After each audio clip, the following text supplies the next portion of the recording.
네, 반갑습니다, 여러분. 반갑습니다. 네, 한 주가 또 이렇게 금방 흘렀네요. 지난주에 한반도를 둘러싼 4대 강국인 미중 일러에 대해서 군사, 보안 이런 안전에 대해서 우리가 이렇게 배웠는데 저는 일주일 동안 계속 여운이 남았어요. 그래서 제가 밀리터리에 이제 입덕을 한 게 아닌가 그런 생각을 합니다. 여러분들은 어떠셨습니까? 강의를 듣기 전에는 어떤 시사 뉴스라든지 그런 걸 볼 때마다 좀 단편적으로 그 뉴스가 전해주는 정보만 이렇게 이해를 하고 알고 했는데 저번에 교수님 설명을 듣고 나니까 좀 어떤 큰 틀을 알게 된 것 같아요. 어떤 강대국들이 움직일 때 어떤 논리를 가지고 움직이는지 앞으로 그런 시사 뉴스라든지 그런 걸 볼 때 좀 더 도움이 되지 않을까 생각이 들었어요. 네.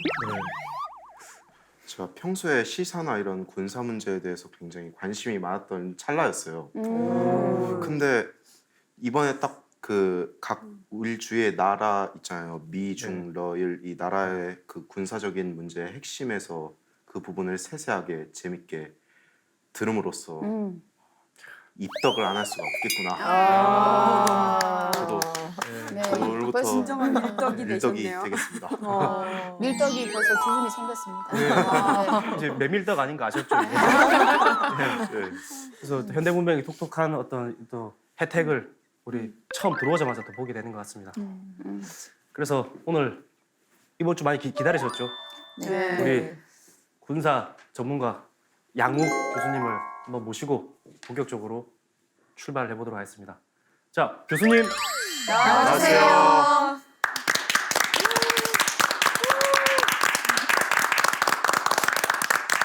안녕하십니까, 양욱입니다.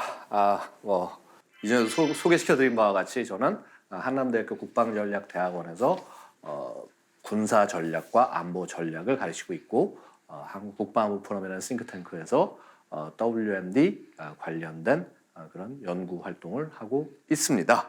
네, 교수님 저희가 지난주에 교수님 때문에 BTS 아미만큼은 아니겠지만 저희들이 벌써 밀떡이 돼버렸습니다. 예, 이번 주도 참 기대를 많이 하고 왔고요. 예. 오늘 어떤 말씀을 해주실지 한번 부탁드리겠습니다. 예, 오늘은 제가 주로 하는 내용이 혹 이 영내 국가들, 그러니까 일단 대한민국과 북한 외에 미국, 중국이 서로 어떤 갈등을 하고 있는지, 혹은 미국과 일본이 어떠한 협력을 하고 있는지, 중국과 일본이 어떤 갈등이 있는지 이런 얘기들을 먼저 좀 하고, 그 다음에 남북한의 그럼 남북한은 어떤 전략을 갖고 이런 상황을 대처하고 있는지 이런 내용들을 한번 살펴보도록 하겠습니다. 자, 이제 동북아 경쟁과 남북한의 안보 전략이라는 주제로 얘기를 시작을 할 텐데요. 역시 그림에서 하나 시작을 하겠습니다. 자, 이 그림을 보고 있으면요. 자, 여기가 어디죠? 여기가 어딜까요? 그렇죠. 여기 대한민국이 보이죠, 여러분? 그렇죠? 네. 대한민국 보이고 일본이 보이고요. 자, 이렇게 된 걸 보니까 요거는 대충 중국과 러시아를 합쳐놓은 그림이 되겠습니다. 사실 이제 이 그림이 냉전 시절에 미국이 가지고 있던 어떤 이 안보적인 저지선에 관한 내용들이었어요. 근데 이게 지금 똑같이 반복이 되고 있습니다. 냉전이 분명히 끝났다라고 그러는데 이런 부분에 대한 반복이 왜 되느냐? 자, 기본적으로 미국이 중국과 러시아를 부를 때 수정주의 국가라고 부릅니다. 수정주의? 수정주의라는 게 뭐죠? 원칙을 뭔가 지키지 않고 원칙에서 벗어나려 한다는 것을 굉장히 좋게 얘기하는데, 수정주의라는 게.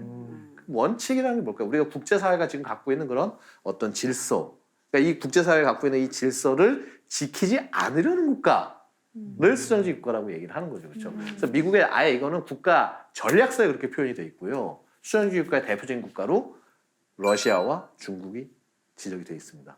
그 다음에 또 그런 나라만큼이나 미국이 신경을 써야 되는 두 가지 골치 아픈 나라가 어디냐면 바로 북한과 이란입니다. 지금 딱 그 전략대로 여러분들 세상에 있는 모든 일들이 벌어지고 있는 거죠. 그렇죠? 네. 자, 그래서 그런 맥락하에 있고, 사실 우리가 힘든 게 어떻게 보면 바로 중국과 러시아, 북한이라는 세 개의 존재를 다 어떻게 보면 여기서 어떤 형식으로든 겪어야 되기 때문에 우리가 힘들다는 거죠. 그렇죠? 자, 그럼 이런 맥락하에서 어떻게 돌아가고 있는지 한번 좀 볼까요? 자, 일단 미중 관계 한번 보겠습니다. 미중 관계가 사실은 어땠을까요? 완전 처음 시작은 어디로 돌아가야 되냐면요. 중국이 아직 청나라일 때, 그렇죠? 그 아편전쟁 할 때. 자, 그 다음에 1차 세계대전, 2차 세계대전이 일어나고 난 다음에 중국에 대한 태도는 미국이 어땠을까요? 당연히 뭔가 기대감이 있었겠죠, 그렇죠? 그때 장개석 정부는 한참 어쨌거나 능력이 있건 없건 간에 일본과 싸우고 있었기 때문에 그럼 일본이라는 나라와 협력이 끝난 상황에서 미국이 아시아에 협력할 수 있는 나라는 어디라고 생각했냐면 중국이라고 생각했겠죠, 당연히.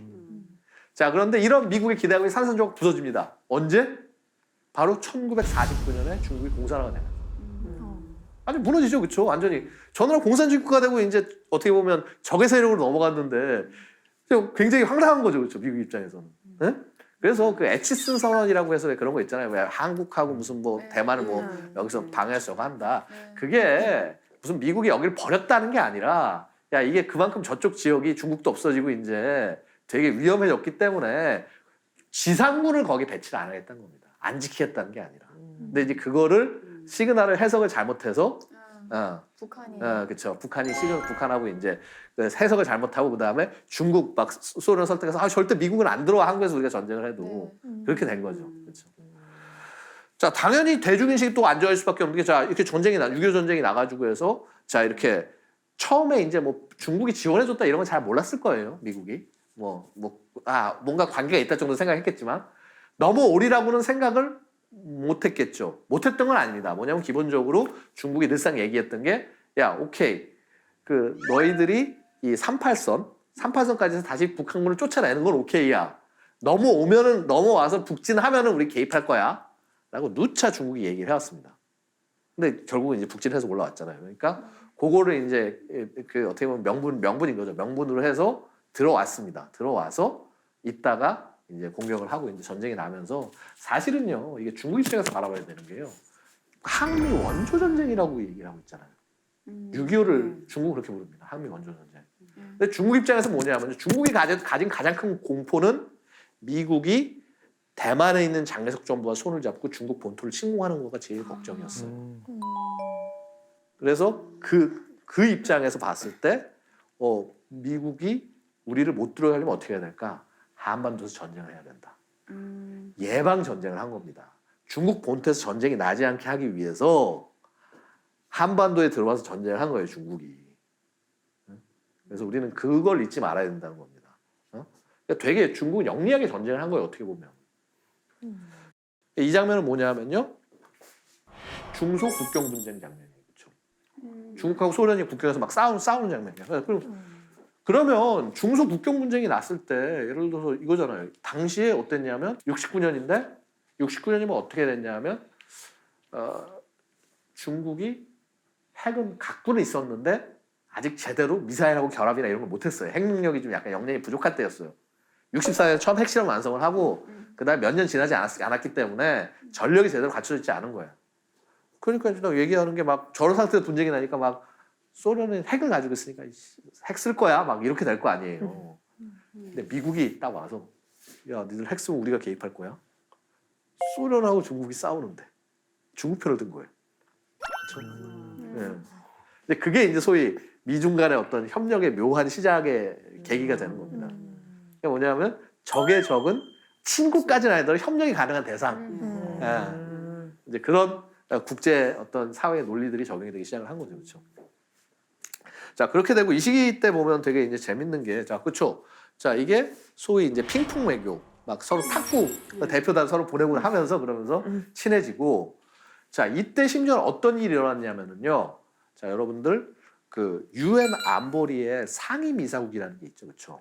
네, 유엔 안보리 상임이사국 5개국가 어떻게 되죠? 미국, 중국, 러시아, 독일, 영국, 일본, 프랑스. 그렇죠. 프랑스. 네, 5국가. 이 5국가 특징이 뭡니까?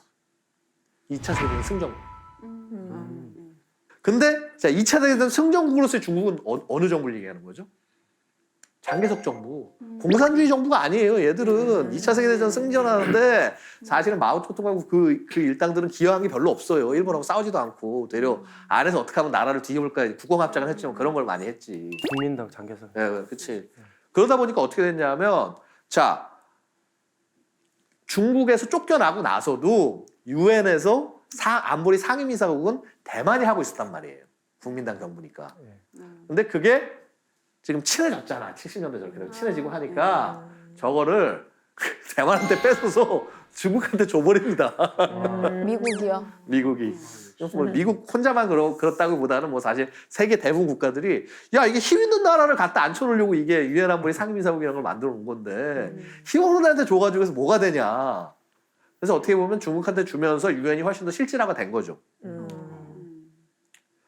자 그러고 뭐 그런 식으로 해서 하면서 이제 미국과 중국과의 관계가 되게 좋아지기 시작을 합니다. 슬슬 좋아지기 시작을 해요. 심지어 어떻게 되냐면요. 70년대 말 같은데 이제 예를 들어서 미국이 러시아 막 이런 데를 막 저거 하고 해야 되잖아요. 견제하고 해야 되잖아요. 정보 수집을 해야 돼. 정보 수집소를 만들게 중국이 도와줍니다. 와서 여기 정보 수집소 만들어. 굉장히 말도 안 되는 얘기죠, 그렇죠? 그 다음에 심지어는 이거예요. 또 그런 과정에서 얼만큼 친해졌냐면 적을 견제해야 되잖아. 핵전쟁을 할 때에서 제일 중요한 게 뭐냐면요. 적에 내가 어디를 때려야지 하면서 그 주요한 전략 정보가 있잖아요. 그 리스트를 어딜 때리면 돼라고 하는 소련 때릴 때 어디 때리면 돼 하는 리스트를 미국이 중국한테 줘버립니다. 자, 이런 식으로 굉장히 말도 못하게 협력이 됐어요. 그래서 예를 들어서 이제 83년, 4년 이때는 이제는 어느 정도까지 친해지냐면 야, 무기 팔아 중국한테. 미국의 무기를 군 무기 체계를 팔아. 중국에 팔아도 돼. 뭐 장난 아닌 거죠, 그렇죠? 엄청나게 이거는 무기를 판다는 거죠. 한 나라끼리 판다는 거는 이제 더 이상 적대 관계가 아니라는 얘기인 겁니다, 그렇죠? 자 그렇게까지 얘기가 진행하고 있던 찰나에 진행이 되는데 어떤 일이 생겼다? 짜잔, 바로 뭐죠 이거? 여러분 혹시 이 사진 기억하십니까? 남자 하나가 탱크 4대를 막아서고 있습니다. 천안문 광장 같아요. 바로 민주화 시위에 대해서 89년에 일어난 민주화 시위에 대해서 철저하게 돌아발로 짚었습니다. 그렇죠? 탱크까지 동원을 해서. 자, 그래서 이 사건 일어나자마자 미국의 중국에 대한 인식이 확 바뀌는 겁니다. 미국 의회가 나섭니다. 야, 저기한테 무기 팔지 마. 중국하고 함부로 협력하지 마. 군사적으로 안보적으로 얘들 아니야. 라고 하면서 자, 서로 협력하던 입장에서 부정적인 입장으로 변하기 시작을 합니다. 네. 이 모습이고요. 이러다 보니까 또 삐걱거리는 게 뭐냐면 이제 예를 들어서 이런 거죠. 또 요 시기 이후에 91년도에 있었던 국제적인 큰 사건이 소련이 붕괴도 있었지만 큰 사건 중에 하나가 뭐였냐면 걸프전이라고 있습니다. 그렇죠? 이라크가 쿠웨이트를 침공에 들어가서 있는 거를 미국이 가서 이제 쿠웨이트 뭐 이렇게 우방국이기도 하니까 해방을 시켜주는 이제 그 전쟁이 났는데, 근데 그러면서 중국이 깜짝 놀랍니다. 미국이 걸프전 하는 거 보면서. 야, 이라크란 나라가 군사력이 센데 저렇게 약한 나라가 아닌데 미국한테 그냥 정말 한 달 폭격 당하고 난 다음에 진짜 한 3일도 안 되는 지상 전투만에 그냥 무너져 버린 거예요. 패배해 버린 거예요. 보면서 중국은 굉장히 가슴 쏟아면서 얘기합니다. 야, 우리 군사력 약해. 지금부터 국방개혁을 열심히 해서 미국 하는 거 따라해야 돼. 라고 생각을 하게 됩니다. 자, 그리고 이제 소위 냉전이 끝나고 난 다음에 어떻게 되냐면 이제 소련이 무너졌어요. 그러니까 더 큰 문제가 생겨. 원래 미국하고 중국이 협력을 왜 시작했다고? 소련을 견제하기 위해서. 공통의 적이 없어졌잖아요, 이제. 자, 그러면 이제부터 갈등이 되는 거지. 야, 얘들하고 이제 우리가 협력하는 상대야? 아니면 경쟁하는 상대야? 근데 그때 봤을 때 미국이 봤을 때 경쟁하는 상대까지는 아직 아닌 것 같아. 예? 협력자로서 좀 뭔가 애매해. 그러면서 그러고 있었습니다. 근데 뭐냐 하면 중국의 생각이 중요하죠. 중국은 어떻게 생각했냐? 둘 중에 하나겠죠. 미국만 중심으로 해서 뭉치게 되거나 단극이 되거나 아니면 이제 미국도 더 이상 신경 안 쓰면서 모든 나라들이 이제 관심을 갖게 되는 다극이 되거나, 그렇죠. 둘 중에 하나겠죠. 자, 대부분 어떻게 생각했냐면요. 심지어 미국조차도 다극이 될 거다. 그다음에 이 다극에 도전한 국가들이 있습니다. 다극이 되려면 힘이 있어야 될 거 아니에요, 그렇죠? 자, 당시에 진짜 소련 무너졌어. 그 다음에 힘 있는 나라가 어딜까요? 미국 말고. 미국. 그러니까 대안이 될 수 있는 나라. 자, 나라 하나로 대안이 안 되니까 어떤 일이 있었냐? 유럽은 EU라는 걸 만듭니다. 그렇죠? EU 묶어놓으면 굉장히 엄청난 큰 단위잖아요. 그렇죠?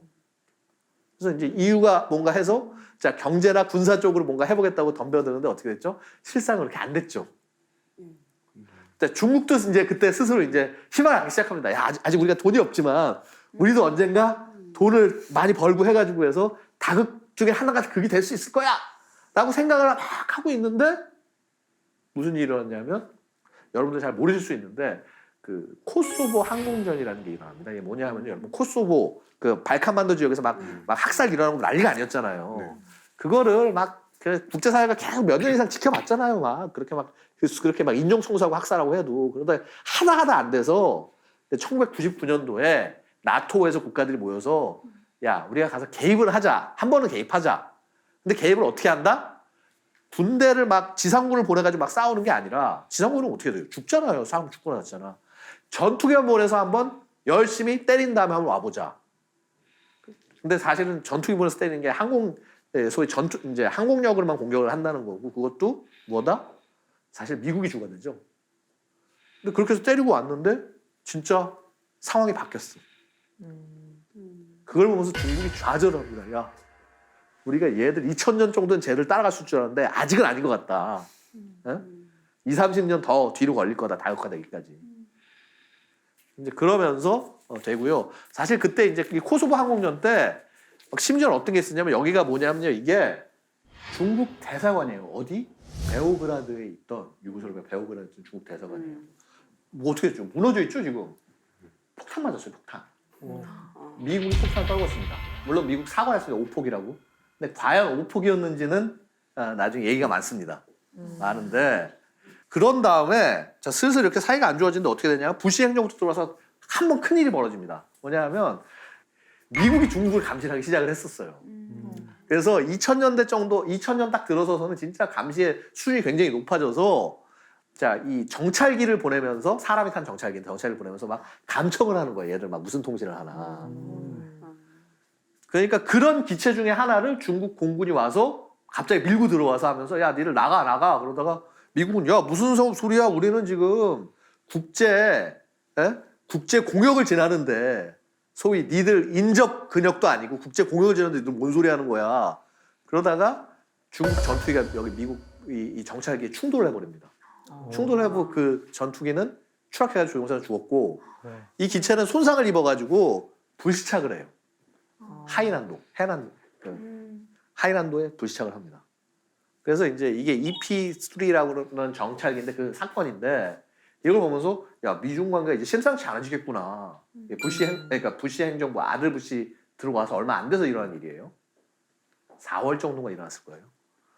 자, 그러니까 이제 야 이 상태로 이제 중국과 미국이 서로 전쟁을 하고 그러니까 전쟁까지 아니면 정말 이제 경쟁이 시작되나 그랬는데 말씀드렸다시피 9.11 테러가 땅 터집니다. 9.11 테러가 터지고 나면서 그러면서 자 어떻게 됐냐면 야 이거는 뭐라고 그럴까 중국이 미국 입장에서 좀 필요하게 되는 거죠. 왜냐하면 전쟁을 하게 되니까 물가나 이런 게 안정을 시켜야 되잖아요. 그렇죠?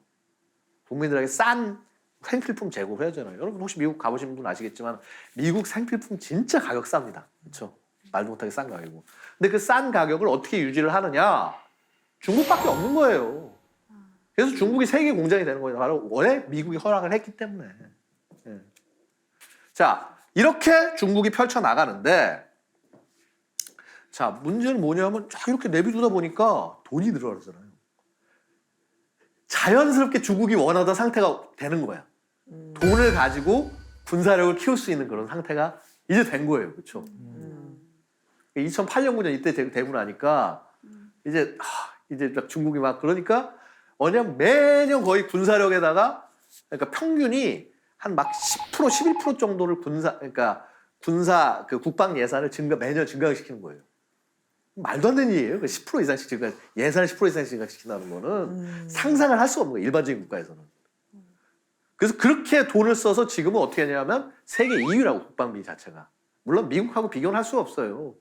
미국이 이제 우리 돈으로 치면은 한 600조에서 700조 정도를 씁니다. 국방 예산으로만. 근데 이제 중국이 절반은 못 따라가는 거죠. 만약에 여기서 아직 중국이 미국 따라갈 수가 없다는 게 거기서 나옵니다. 사실은 액수에서도 병력이 많은 게 중요한 게 아니라.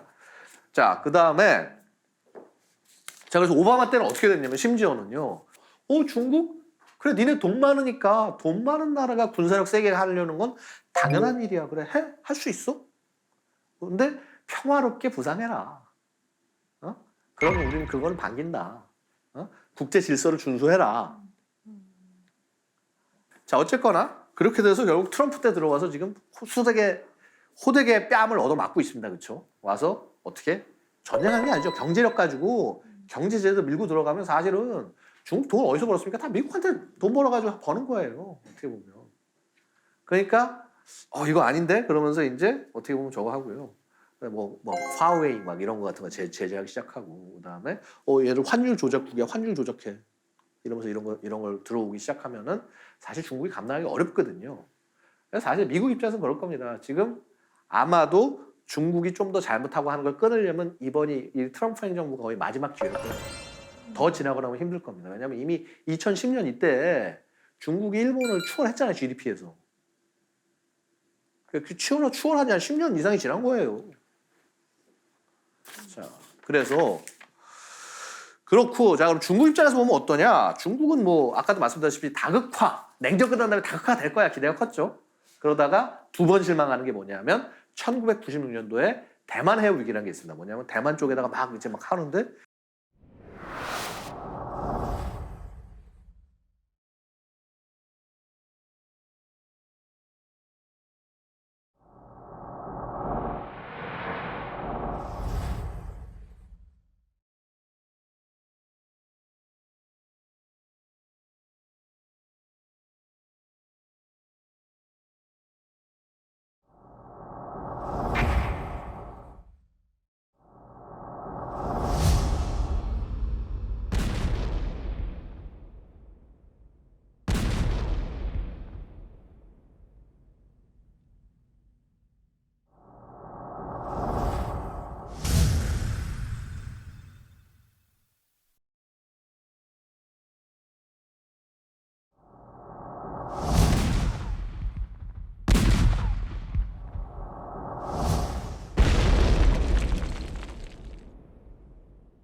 사실은 그때 중국이 먹은 겁이 너무 커서 지금 항모 전력을 키우겠다는 얘기가 그래서 나오는 거예요.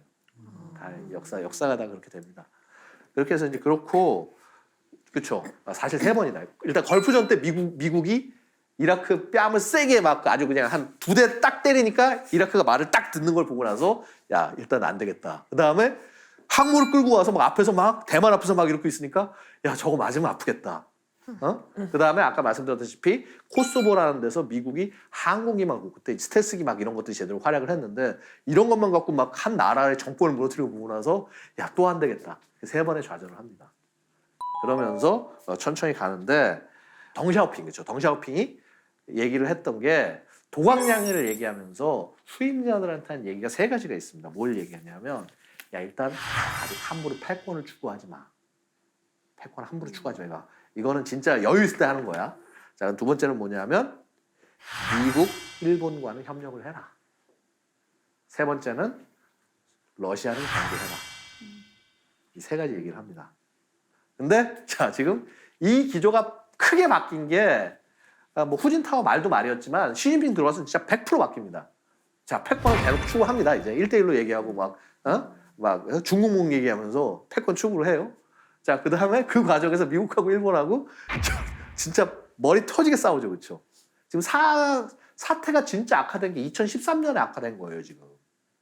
2014년, 2012년 시진핑 들어오고 난 다음에 2013년부터 확 상황이 악화된 거예요. 막 그때 막 거의 막 그 센카쿠 막 이런 데서 막 거의 전쟁이 나는 거 아니냐 얘기까지 나오기 시작하고. 교수님 질문이 있는데요. 현재 중국은 일본을 어떤 시각으로 보고 있는지 그것도 좀 말씀해 주셨으면 좋겠어요. 네. 네. 중국, 일본을 바라보는 시각은요, 되게 사실은 되게 우려스러운 시각입니다. 이게 되게 웃긴 얘기가 뭐냐 하면은 다 모든 게 역사적 경험입니다. 중국은 일본하고 어떤 일이 있었습니까? 한 100여 년 전 정도에? 청일 전쟁. 그렇죠. 청일 전쟁도 있었고, 노구교 사건, 그렇죠. 그렇죠. 난징. 네, 그렇죠. 뭐냐 난징 하면, 대학살. 그렇죠. 자, 이런 식으로, 자, 분명히 일본은 중국을 침범했어요. 그렇죠. 침략했어요. 계속 그런 거에 대한 게 있어요. 그래서, 자, 한국 전쟁이 났을 때, 미국이 개입했을 때, 자, 일단 중국이 한번 좌절을 했지만, 그때 중국이 제일 먼저 관심을 기울였던 게 뭐지? 일본이 어떻게 움직이나. 일본을 재무장 시킬 것이냐. 미국이. 굉장히 관심사였어요. 자, 왜냐하면 미국이란 나라는 내내 여기 있을 수가 없습니다. 언젠간 떠나갈 수 있겠죠. 결국은 그래서 언제나 중국 입장에서는 어떻게 일본이 언제 소위 군사력을 부활을 하고 보통 국가가 돼서 자신들을 견제할까가 그게 걱정일 겁니다. 네. 자, 그렇다면 바로 그러한 걱정에 관해서 일본은 어떻게 생각하냐? 일본의 돌파구가 바로 미일 관계인 겁니다. 자, 그래서 분명히 미국은 일본에 대한 기대가 있었습니다. 소위 제국주의 초단기 시대, 그러니까 소위 20세기 초에 들어가서 그러면서 자, 일본에 주도를 하고 있던 병력들을 다 빼가야 되니까 그럼 어떻게 해야 돼요? 소련을 경계를 해야 되잖아. 미국이 보낼 병력이 없잖아. 그러니까 자위대가 생겨날 수밖에 없는 거예요. 어떻게든지 간에. 자, 그렇게 해서 일본은 뭐 재무장이라고 하긴 뭐하지만 자, 군대를 새롭게 갖게 되고 경제가 부흥하게 됩니다. 한국 전쟁 덕분에. 김일성 덕분에. 그렇죠? 땡큐 김일성 해야 됩니다. 진짜. 일본은. 자, 그래서 그러다 보니까 어떻게 되냐면요. 소위 대소의 봉쇄 전략에 있어서 일본이 중요할 수밖에 없는 존재가 되는 거예요. 그렇잖아요. 유라시아 대륙을 견제하려면은 미국한테 핵심적인 나라가 딱 두 나라가 있습니다. 아시아에서는 일본이고요. 유럽에서는 뭐죠? 영국.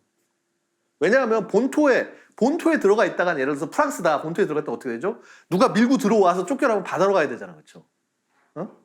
대신에 섬나라에 딱 전진 배치하고 있으면은 여기서 대기하고 있다가 때릴 수 있고 그다음에 일단 배들 나오는 거 막을 수 있잖아. 그렇죠?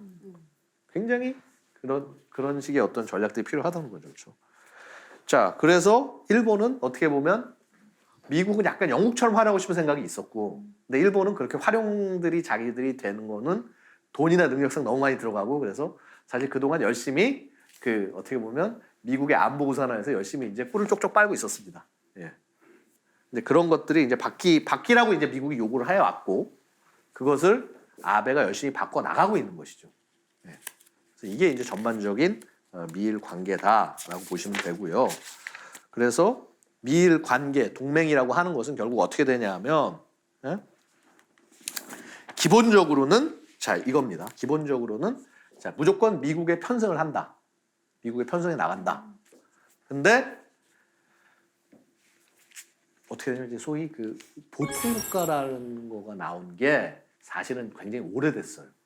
보통국가가 언제 나왔냐면 1980년대 초반에 근데 이때 얘기한 게 뭐냐면 자 이때 어쨌죠 80년대 초면 일본이 막 돈이 엄청나게 많아져가지고 막 미국하고 일본하고 막 거의 막 앞으로 이제 몇 년 지나면은 막 미국의 경제를 추월한다 난리가 났던 때예요 미국에서.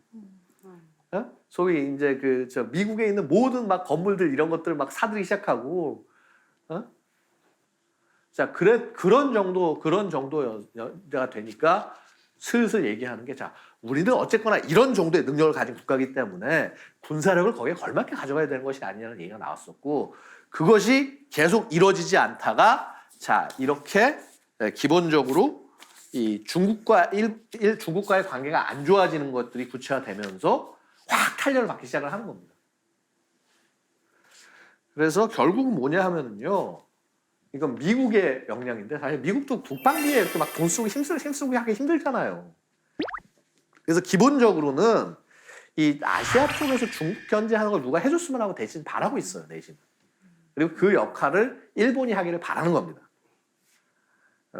그래서 사실은 일본의 어떤 보통 국가화, 뭐 예를 들어서 집단적 안보권을 스스로 발동한다. 이건 사실 미국이 뒤에서 부추기고 있는 거예요. 돈 좀 써, 너희들 그렇게 능력 가지고. 그런 어떤 세계 전략하에서 움직이는 부분이고, 일본은 지금 열심히 아베 정권은 또 그걸 받아서 또 나름 하려고 합니다. 예. 이런 모습이라고 볼 수가 있고요. 그래서 그렇죠. 특히 뭐냐 하면은요, 되게 재밌는 것이 이게 이제 매튜 포틴저라고 그래서 지금 이제 미국 그 내셔널 시큐리티 어드바이저 국가안보보좌관 부보좌관이에요, 이 사람이. 되게 재밌는 게 이 사람은 군 출신이 아닙니다. 왜냐면 기자를 오래 했어요. 또 중국 쪽에서 특파원을 하면서 로이터, 월스트리트저널에서 특파원을 하면서 되게 재밌는 게 나이가 굉장히 많이 먹고 난 다음에 미군에 입대를 해서 전쟁터에 나가서 이제 장교로 복무를 하다가 그러다가 이제 이 픽업된 되게 독특한 케이스인데 이 사람이 중국에 대해서 갖고 있는 아이디어는 중국은 무조건 막아야 되는 국가다. 굉장히 비판적이에요.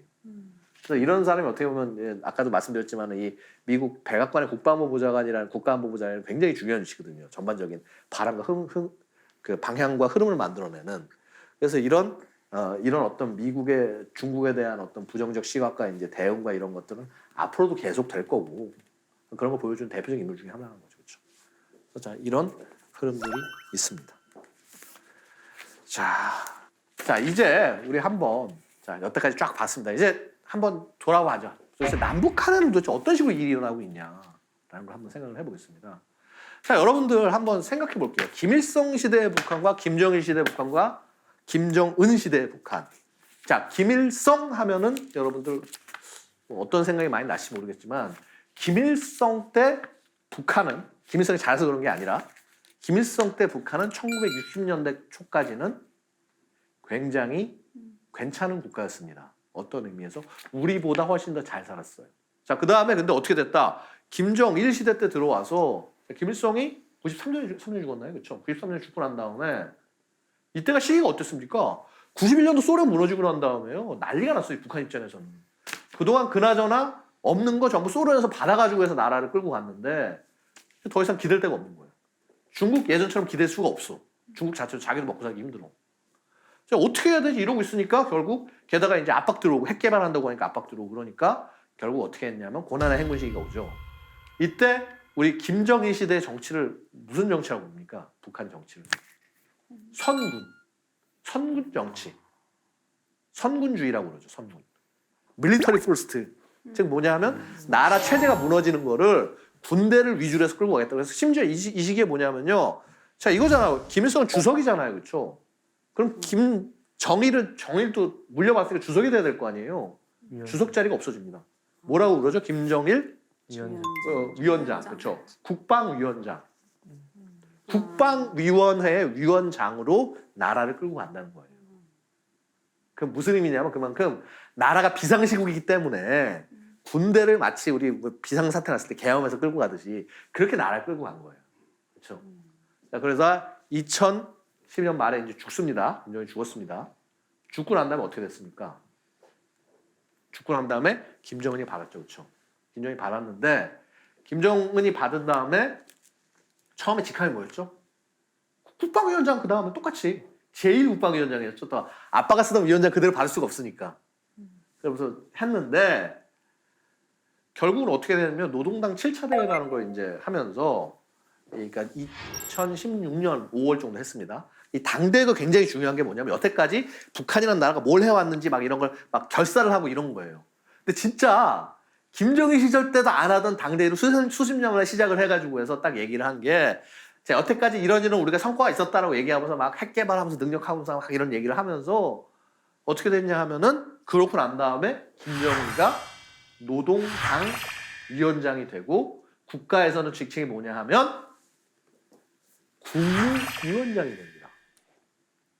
자, 이 말은 무슨 말인 거 아니? 국방위가 나라를 끌고 가던 비상체제를 해제하고 정상적인 체제로 돌아간다는 얘기가 됩니다.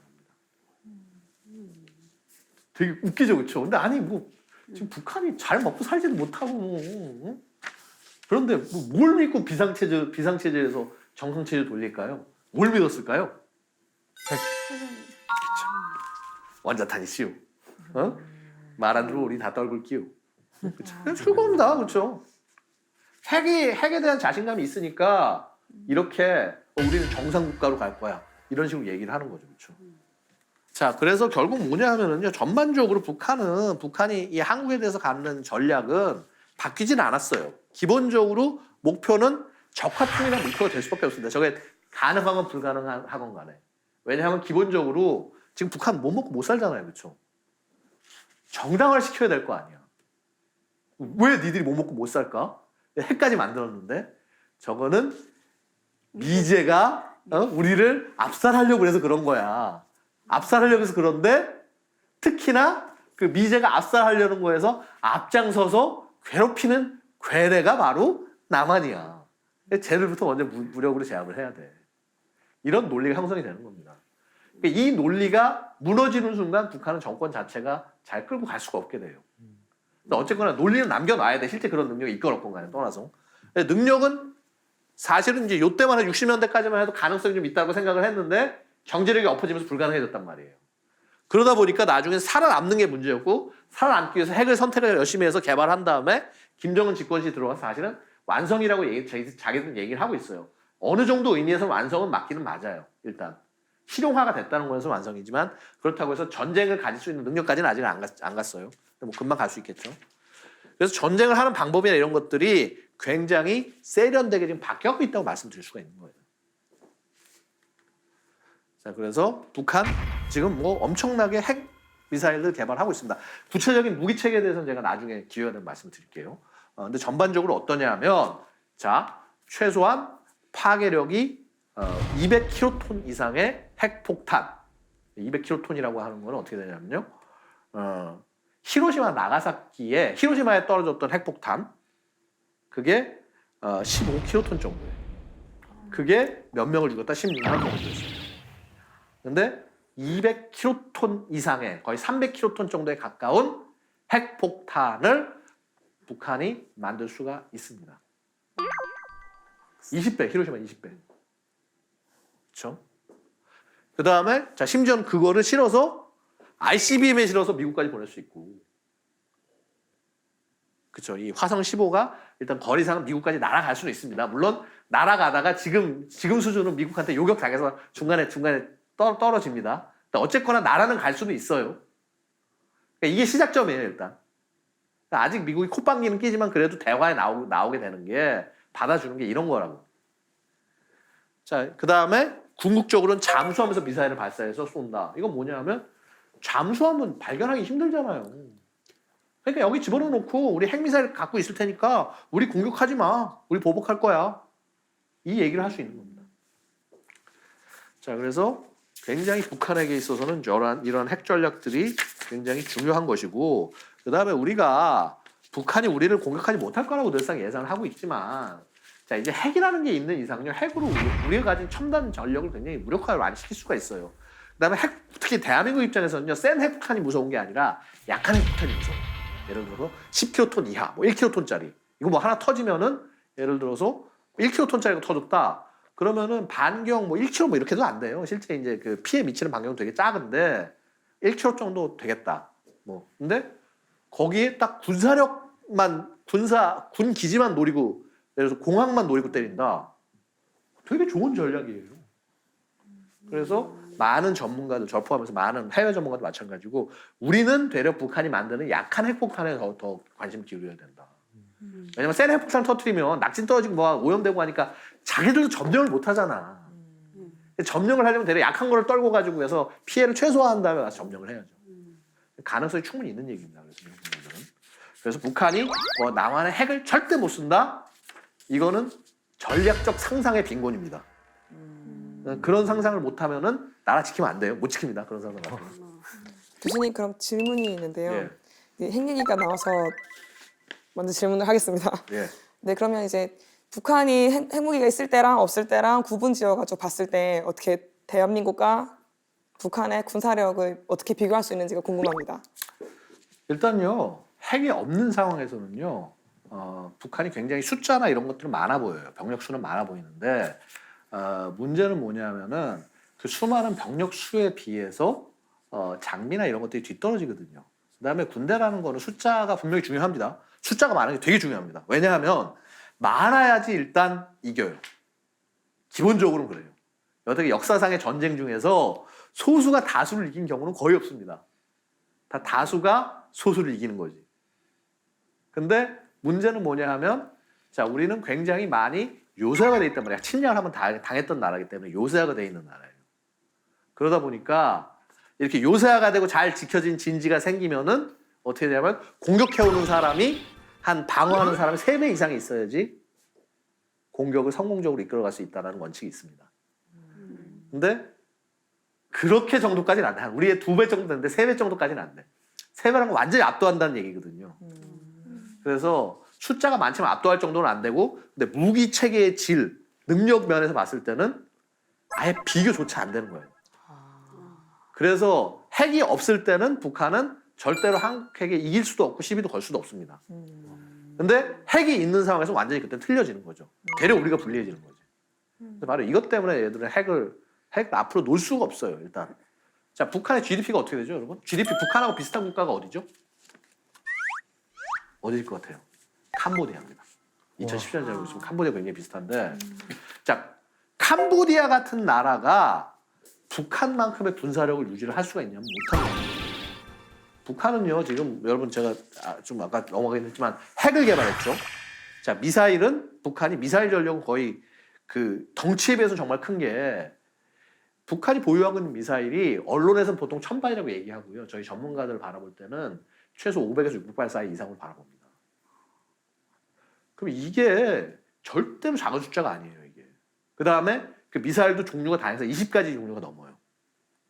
자, 북한은 그거를 이렇게 뭐 가전제품에서 컴퓨터 개발에 핸드폰 개발에 던진 게 아니라 그 인력을 그렇게 썼을 수 있는 인력을 핵하고 미사일 개발에 쓴 거예요.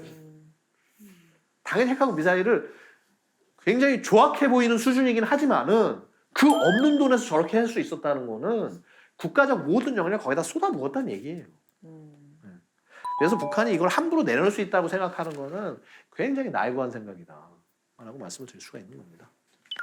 저 최근에 북한이 북미 회담에서 굉장히 자신들한테 유리한 방향으로 흘러가지 않으니까 최근에 북한이 멀지 않아서 새로운 전략 무기가 있을 거라고 목격할 것이라고 그렇게 말했었는데 과연 그 전략 무기가 무엇일지 예측할 수 있을까요? 전략 무기라고 하는 개념이 굉장히 사실 모호한데 이건 상대적인 개념입니다. 어느 나라에 대해서 전략 무기라고 얘기하냐. 대한민국에 대해서는 예를 들어서 사거리가 짧은 핵폭탄도 전략 무기가 됩니다. 근데 지금 여기가 전략 무기라고 얘기한 건 미국에 대해서 한 얘기라고 봐야 되고요. 미국에 대해서 의미 있는 전략 무기가 되기 위해서는 결국은 ICBM, 그러니까 즉 그 핵을 실어서 쏠 수 있는 폭탄이 될 겁니다. ICBM도 사실 종류가 되게 여러 가지가 있는데 지금 북한이 만든 지난번에 2017년까지 만든 ICBM 화성 15는 굉장히 초보적인 ICBM이에요. 그러니까 지금 러시아나 중국 수준에 미치지 못하는 ICBM입니다. 근데 그 수준까지는 100% 못 되더라도 그 비슷한 수준 밑에 발끝까지 정도는 올라가는 시스템을 만들려고 할 거다. 그래서 얘가 의미하는 게 뭐냐면 탄두를 여러 개 집어넣고 핵탄두를 여러 개 집어넣고 공격할 수 있는 ICBM. 그 다음에 이제 혹은 요 비행체의 속력이 굉장히 빠르게 만드는 거. 혹은 이제 잠수함 발사 탄도 미사일을 지금 이제 북한 잠수함이 별로 좋은 게 없어서 그래서 못 하는데 예를 들어서 원자력 추진 잠수함 북한 충분히 저는 만들 수 있다고 봅니다. 북한이 원자력 추진 잠수함을 실어서 거기에 핵 미사일을 싣고 바다에 나왔다. 그럼 미국 입장에서 굉장히 신경을 쓰고 노력을 하고 할 수밖에 없는 그런 문제가 되는 거거든요. 그래서 그런 것들이 충분히 가능하다. 불가능하다고 생각하는 건 굉장히 어리석은 일이다라고 말씀을 드리겠습니다. 이제 우리는 그럼 어떤 전략을 갖고 있나 한번 보겠습니다. 우리 대한민국은요. 자, 대한민국 전략은 어떠냐 하면은 자, 사실은 어떻습니까? 예전에 뭐 6.25 전쟁 나고 난 다음에 돈 없잖아요. 힘없고. 미국한테 기대가는 겁니다, 무조건. 기대가는데 미국이 어떻게 됐다? 월남전 치러보고 나면서 전쟁 막 하다 보니까 야 이거 우리 돈 쓰는 게 장난 아니야. 나라 이러다 무너지겠어. 자 그래서 얘기하는 게 닉슨 독트린이라는 게 나온다. 뭐죠? 야, 아시아는 아시아가 지켜. 우리 입장에서는 정말 발등에 불이 떨어진 게 야 미국이 나가면 대한민국 누가 지켜? 그래서 그때부터 소위 자주국방이 시작이 됩니다. 그래서 박정희 대통령 시절 중에 잘한 것 중에 하나 자주국방을 잘했다는 게 이게 국방력 자체만 올라간 게 아니라 사실은 이 자주국방이 중공업을 키우게 되는 계기가 됐어요. 중공업 시작하는 발판이 됐어요. 그래서 이제 대기업들이 이제 이런 걸 방위 사업을 하면서 중공업이라는 걸 슬슬 시작을 하게 된 그런 계기가 돼서 굉장히 좋은 거고. 자 이제 물론 결국 나중에 미국하고 나중에 카토 때 사이 안 좋아서 미국 철수하겠다는 얘기까지 나왔었잖아요. 근데 그런 것도 결국 뭐냐면 우리가 강해지니까 야 되려 우리가 철수하는 게 손해인데? 그러면서 어떻게 됐다? 한미연합사라는 게 생겨납니다. 한미연합사가 의미가 뭐냐면요. 한국과 미국의 대통령, 국방장관이 절반의 지분을 갖는 거예요. 이전에는 절반의 지분도 없었는데 미국이 하자는 대로 끌려갔어. 한미연합사가 생기면서 되려 양쪽의 절반의 지분을 갖게 된 거예요. 그런 결과가 된 거고. 자, 이제 2000년대 들어와서는 이제 뭐 개 많잖아요. 뭐 북한이 적이냐 아니냐부터 시작해서 지금도 똑같은 얘기를 하고 있지만. 자, 이런 식의 늘상 개념의 혼란들이나 이런 것들이 계속되는 상황인데 기본적으로는 지금 우리가 갖고 있는 안보에 대한 가장 큰 위협은 뭐다? 핵 위협이죠. 그렇죠? 핵 위협. 그래서 이 핵 위협에 대해서 어떻게 대응해야 되냐를 우리는 맞춤형 억제 전략이라고 합니다. 억제라는 건 뭔가 상대방이 하려는 걸 못하게 하려는 거죠. 그렇죠? 상대방이 핵전쟁 하려는 걸 못하게 하려는 전략. 그래서 뭐냐 하면 자 평상시에 그러니까 저기 이제 뭐 군사력을 움직이는 건 아닌데 막 말로 위협을 하는 거야. 그래서 니를 뭐 다 불바다 만들 거야. 막 저거 할 거야. 이때는 어떻게 한다? 자 비군사적 강압. 그래서 국제 여론 가지고 비난 만들고 경제 제재하고 압박하고 해가지고 해서 하고 그 다음에 무력 시위 같은 거 막 하면서 겁주고 그렇죠? 근데 이제 지금 현 정부에서 요거는 안 하겠다고 했어요. 무력 시위는 안 하겠다고 했습니다. 관계 좋게 만들어 가겠다고. 북한이 미사일 안 쏘면 이게 성립이 되는데 미사일을 쏘기 시작해서 지금 이제 이것도 어떻게 될지 모르는 상황이 됐습니다. 그렇죠? 자, 그다음부터 군사 전략인데 자, 북한이 미사일을 쏘려고 바로 한다. 직전이다. 어떻게 그럼 우리는 평화를 사랑하는 나라니까 미사일 날라올 때까지 뺨 맞을 때까지 가만히 지키고 있어야 됩니까? 아니죠. 바보짓이죠. 그렇죠? 뺨 날아올 때 뺨 치는 손을 잡아야죠. 그렇죠? 그다음에 뺨 치려고 하는 팔을 미리 밀쳐내야죠. 그렇죠? 자, 이제 먼저 밀쳐내는 거. 이게 킬체인이란 겁니다. 그래서 저게 이상한 움직임이 있으면 그거를 확 사전에 경계해가지고 해서 딱 사전에 못하게 미리 막는 거. 이렇게 막았는데도 북한이 미사일이 워낙 여러 발이 있다 보니까 200발을 동시에 쐈다. 근데 쏘는 데에서 우리가 한 150발 정도 쏘는 지역을 미리 다 제압을 했어. 그래도 50발은 날아올 거 아니야. 그렇죠? 이 날아오는 50발을 공중에서 막 잡는 거. 이게 이제 미사일 방어. 네. 그다음에 이제 막 열심히 막았는데 이게 미사일 방어가 100% 완벽하지가 않거든. 한두 발이라도 떨어졌어. 그래서 우리 국민이 죽어나 다쳤다. 그러면 보복을 해야죠. 그렇죠? 그래서 이들이 예를 들어서 보복한다고 해서 무고한 북한 주민한테 보복할 수는 없잖아요. 그렇죠?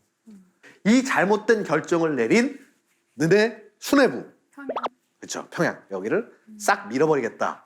이게 이제 응징보복, 대량 응징보복 전략입니다. 그래서 이게 이제 원래 킬체인, KAMD, KMPR이라는 이름으로 붙여서 3K 전략, 한국형 삼축체제라고 불렸는데 이게 이제 최근 정부에 들어가서 핵 WMD 대응체제라는 이름이 붙었고요. 그래서 아까 제가 말씀드린 킬체인이라고 말씀드린 거, 그렇죠? 킬체인이라고 말씀드린 게 어떻게 바뀌었냐면 킬체인이라고 말씀드린 거는 전략적 타격 체계라는 이름이 붙었습니다. 그렇죠? 전략적 타격 체계라는 이름이 붙었고 그 다음에 미사일 방어는 한국형 미사일 방어라고 KAMD라는 이름이 좀 듣기 싫었나 봐요. 그래서 한국형 미사일 방어 체제로 이름이 바뀌고 자 그 다음에 평양에 혼내주는 거, 떼찌 해주는 거, 그렇죠? 요거 평양 잘못했어 하면서 빵 때려주는 거, 요거는 압도적 대응이라고 이름이 바뀌었습니다. 하지만은 기본적인 전략적 기조는 바뀌지 않았다라는 거죠, 그렇죠? 그런데 사실은 이 세 가지 체계를 어떻게 얘기했냐면 핵과 WMD를 막는 체계라고 얘기를 했단 말이에요. 근데 이거는 말이 안 되는 얘기입니다. 왜냐? 그렇죠. 그럼 핵을 막는데 핵 없이 우리는 재래무기 첨단무기 있어 이걸로 때려서 막을 수 있어. 이거는 조금 부족한 얘기예요. 왜냐면 기본적으로 핵의 위협은 핵으로 막는 겁니다. 핵을 못 쏘게 니들만 쏠 수 있는 게 아니라 우리도 쏠 수 있어 하면서 핵 위협에서 핵으로 먼저 막고 얘는 플러스 알파예요. 지금 얘기한 거는. 미리 공격하려고 하는 거 밀어내는 거하고 막 이런 거는 날라오는 거 막고 이런 거는 플러스 알파인 거예요. 그렇죠? 그래서 왜냐면 우리는 이렇게 얘기할 수밖에 없는 게 우리는 핵이 없잖아요. 그렇죠? 우리가 왜 핵이 없죠? 우리는 국제사회에 따라가기로 했어요. NPT 체제에 따라가기로 했어요. 그래서 핵을 함부로 개발하거나 무기화하지 않는다고 약속을 했어요. 자, 그래서 사실은 진정한 핵 억제력은 미국이 제공하는 확장 억제다. 그래서 북한이 우리의 무슨 이거 얘기했죠. 압도적 대응 이런 거 킬체인 KMD 소위 삼축 체계 무서워하냐? 안 무서워합니다. 미국의 이러한 스텔스기라든가 기타 핵 미사일들 이런 것들 아니면 항모 이걸 두려워하지 우리의 전력을 두려워하지는 않아요. 그래서 여전히 우리가 미국을 잘 활용해야 되는 측면은 여기에 있다. 그러면서도 실제 우리의 능력을 키워나갈 필요가 있다라고 말씀을 드립니다. 그래서 그럼 어떻게 우리가 대응을 해야 되냐? 우리 일반적인 나라의 국가안보의 제일 목표는 뭐죠? 자, 우리 국방 왜 하죠? 국가의 구성 요소, 핵심적인 구성 요소가 뭡니까? 국가의 구성 요소. 영토 주권 국민. 영토 주권 국민, 그렇죠? 그러니까 영토 주권 국민을 지키기 위해서 모든 걸 다 하는 게 민주주의 국가의 군대예요, 그렇죠? 네? 일단 국민 지키는 게 제일 중요하잖아요, 그렇죠? 자, 그런데 왕정 국가는 어떠냐? 왕이죠, 그렇죠, 왕. 그러니까 당연히 그럼 북한의 국가안보의 제일 목표는 뭐다? 수령 결사옹위. 왕을 지키는 게 국가안보의 제일 목표예요. 그럼 그런 목표를 제일 위협으로 만들어주면 되죠. 뭘 하든 우리 왕이 죽을 수가 있어. 이런 게 되면은 상당히 저쪽도 겁낼 수밖에 없다는 거죠. 네. 한반도에 또다시 한국 전쟁이 일어나기를 바라는 사람은 아무도 없을 겁니다. 그런데 38선의 또 다른 이름이 휴전선인 만큼 우리나라는 예. 언제 어디서나 항상 전쟁이 일어날 수 있는 그런 위기에 항상 직면해 있기 때문에 좀 민감한 질문이고 굉장히 좀 어려운 질문일 수 있는데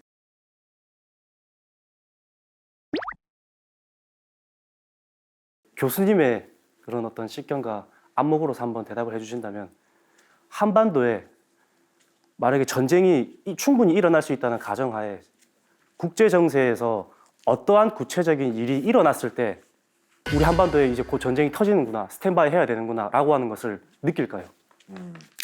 여러 가지가 있는데요. 보통 이렇습니다. 이제 전쟁이라는 건 승산이 있어야겠죠, 그렇죠? 전쟁은 승산 없이 전쟁을 안 하는 나라는 없습니다. 보통 전쟁을 이기는 방법은 세 가지입니다. 클라우세비츠라는 전략가가 한 얘기인데 세 가지가 뭐냐면 일단 첫 번째 적의 군사력의 병력을 섬멸하는 거. 섬멸이라는 게 뭐냐면 재생이 안 될 정도로 아예 군대가 그냥 싹 무너지는 거예요, 그렇죠? 섬멸하는 거. 두 번째는 뭐냐? 적의 수도를 점령하는 거. 수도라고 해서 땅덩이를 점령한다는 게 아니라 그 나라의 지휘하는 능력을 뺏어가는 거잖아요, 그렇죠? 땅덩어리를 얘기하는 게 아닙니다. 수도를 땅으로 물리적으로 점령하는 게 아니라 사람까지 전부 다 싹 잡아 들어가서 하는 거. 이거 이긴 거잖아요, 전쟁, 그렇죠? 적 수도 들어가서 적 왕을 잡아오면 그 전쟁 끝나는 전쟁이잖아요, 그렇죠?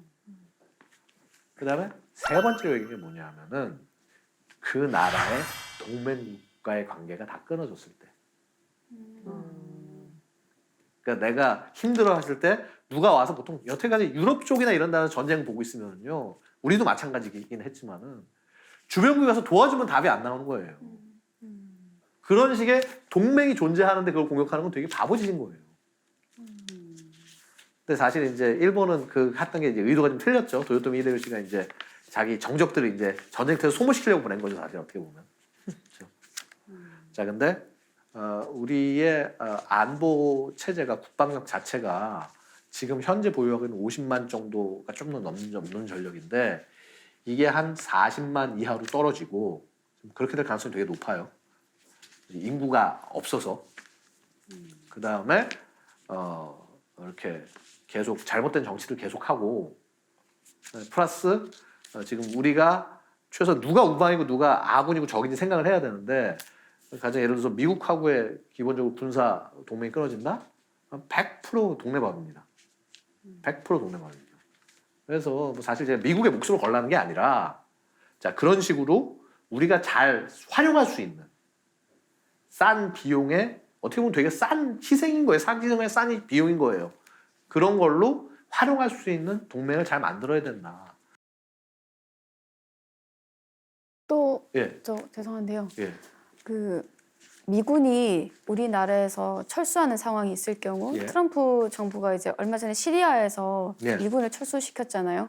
이제 아직 이라크는 계속 파병하고 있지만, 근데 한국에서 자기 미군과 이제 미국인들을 철수시킬 경우에 그때 이제 트럼프 정부가 북한을 선제 공격한다거나 아니면 한반도에 전쟁이 일어날 가능성이 있는지 그게 궁금합니다. 그러니까 예를 들어서 병력 철수하고 되려 병력 철수가 되려 선제 타격을 의미하는 것이 아니냐, 아닐 수 네. 있지 않겠냐 이제 그 질문이죠. 이게 사실은 좀 여러 가지가 될 수 있는데 일단 기본적으로 여기서 병력을 뺀다고 하더라도 미국인 전체를 소개시킬 수가 없습니다. 주한 미군보다 사실은 우리 일반 이렇게 시인에 섞여 있는 미국인들이 훨씬 더 많기 때문에 예? 이 인원까지 어떻게 다 빼요? 전부 해서 하면 한 10만 명 이상이 넘어갈 텐데. 그러니까 주요한 외국인들, 미국인뿐만 아니라. 절대로 이게 여기가 쉽지가 않아요. 그래서 미국 입장에서 선제 타격이 되게 어려운 게 기본적으로 먼저 시작을 했는데 근데 여기에 어떻게 보면 인지를 흡수하는 사람이 굉장히 많기 때문에 북한이 엄청나게 잘못하고 그 다음에 뭔가 저거 하지 않는 한 걔들이 이제 그 잘못 때문에라도 자기가 움직이지 못한다라는 생각이 있지 않는 한은 먼저 때리는 건 도저히 불가능한 얘기입니다. 지금 술레이마니 공습이나 이런 것과 북한하고 연결하시기가 되게 어려운 게 저기는 일단 기본적으로 북한은 확실하게 일단 핵폭탄은 갖고 있어요.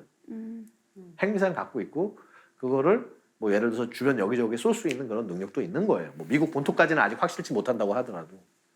근데 뭐 미국 본토에만 미군이 있나? 뭐 괌에도 있고 뭐 일본도 있고. 그러니까 기본적으로 그러니까 미국이 선제 타격이 쉽지 않은 구조고 그 다음에 사실은 타격이 있으려면 제일 먼저 해야 될 게 북한의 주요한 미사일 기지부터 이제 부수고 난 다음에 그 다음에 이제 전쟁을 할 수밖에 없을 거라는 거죠. 미군이 철수하는 경우에 북한이 또 남한을 먼저 침공하는 경우의 수는 어떻게 되나요?